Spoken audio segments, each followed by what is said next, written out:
Welcome to Therapy Thursday. I'm Ellie, and tonight's story is about letting go of the past, even when it feels like tearing away a piece of yourself. Sometimes healing doesn't come in a single moment. It comes in the quiet, difficult decisions that mark a new chapter. Take a deep breath, and let's unravel this together. I never imagined a piece of jewelry could carry so much weight. To most people, wedding rings are just metal and stone, symbols, yes, but still material things. For me, they were once the very heart of a promise. A promise that said, "You are chosen, you are safe, you are loved." Those rings were there on the happiest day of my life. They were part of the vows we spoke, the smiles we shared, the plans we made. When I slipped mine onto my finger, it wasn't about the diamond sparkle. It was about the belief that I had found my forever. For years, that ring was the most visible reminder of our bond. I'd glance at it when I was cooking dinner, holding my daughter's hands, or even during ordinary moments, folding laundry, waiting at a stoplight. It was always there, whispering, "This is your life. This is your love." But the truth is, a ring can't hold a marriage together. And when life got harder, mine couldn't stop everything from breaking apart. 2.5 years ago, my husband and I separated. Divorce papers have been in the works ever since, but it feels like the legal process moves at a crawl while my emotions race ahead and fall behind all at once. In that time, I've been slowly clearing out anything that tied me to him. The photos were the first to go. Some I tucked into a box for the girls, but most I couldn't bear to see anymore. Then came the furniture, pieces we picked out together, each one with a memory stitched into its fabric. I sold or donated those. Little by little, I created space in my home, hoping the emptiness would help me breathe easier. Sometimes it did. Other times, it just felt like loss stacked on top of loss. The rings were the last thing left, and I knew, deep down, that until I faced them, I would never truly move forward. So today, I did it.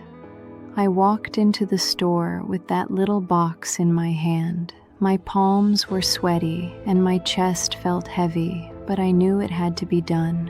The jeweler looked at them, examined the stones, and told me the price. It was less than I'd hoped for. Lab-grown diamonds just don't carry the value people imagine they do. Still, I nodded, signed the papers, and slid the rings across the counter. And just like that, they weren't mine anymore. I walked out with an envelope of cash, and instead of feeling free, I felt hollow. As I sat in the car with that envelope of cash, the tears came before I could even start the engine. I pressed my forehead against the steering wheel, shaking my head at how something so simple, so transactional, could feel like the collapse of a mountain inside me. I kept telling myself, it's just a ring, just a piece of jewelry, just stones and metal, but my heart argued back. No, it was a life, it was a promise, it was the forever you thought you had. That's why letting go was so much harder than I imagined. It wasn't about losing money on the sale.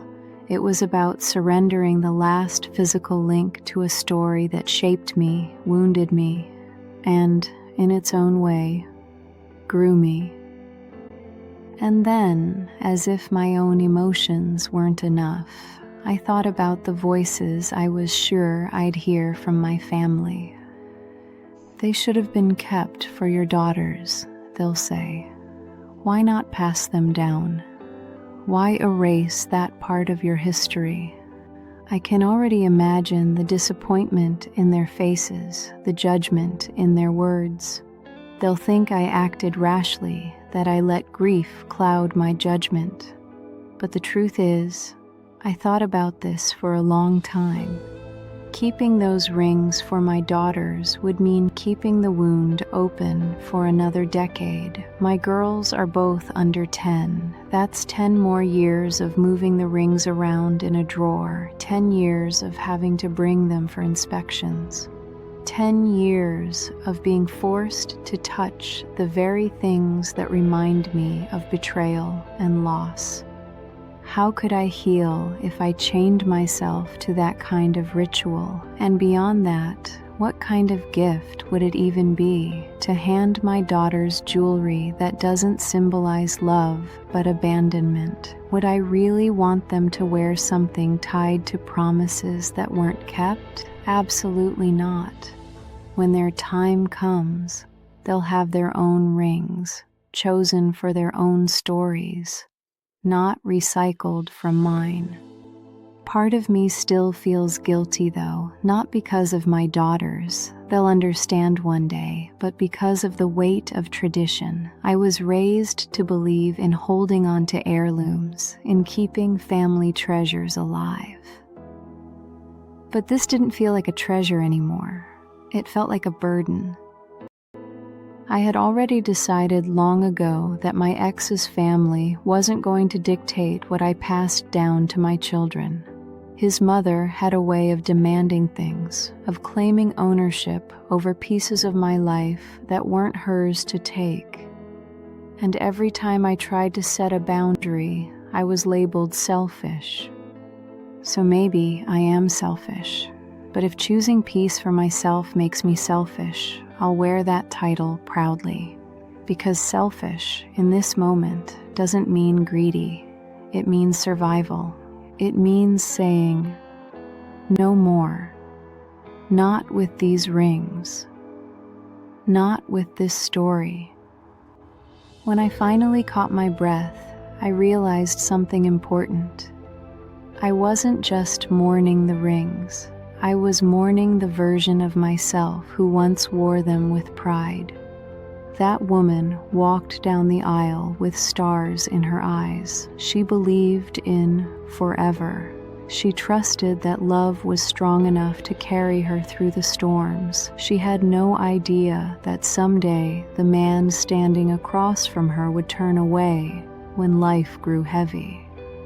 Selling the rings wasn't just about closing the book on him. It was about saying goodbye to her, to that younger version of myself who believed that promises were unbreakable. And that's where the tears really came from.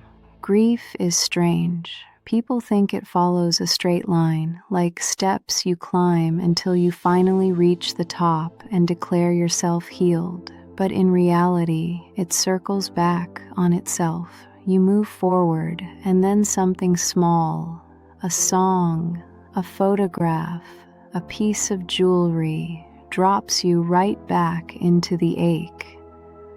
I've had moments in these past 2.5 years where I felt strong, where I thought, I'm past it, I'm moving on. But today reminded me that healing isn't about never hurting again. It's about learning to sit with the hurt without letting it define you. And selling those rings forced me to sit with it. Part of me wanted to shove the envelope of cash in the glove box and pretend none of this ever happened. But another part of me, the part that has been clawing its way toward wholeness, knew that this pain was necessary.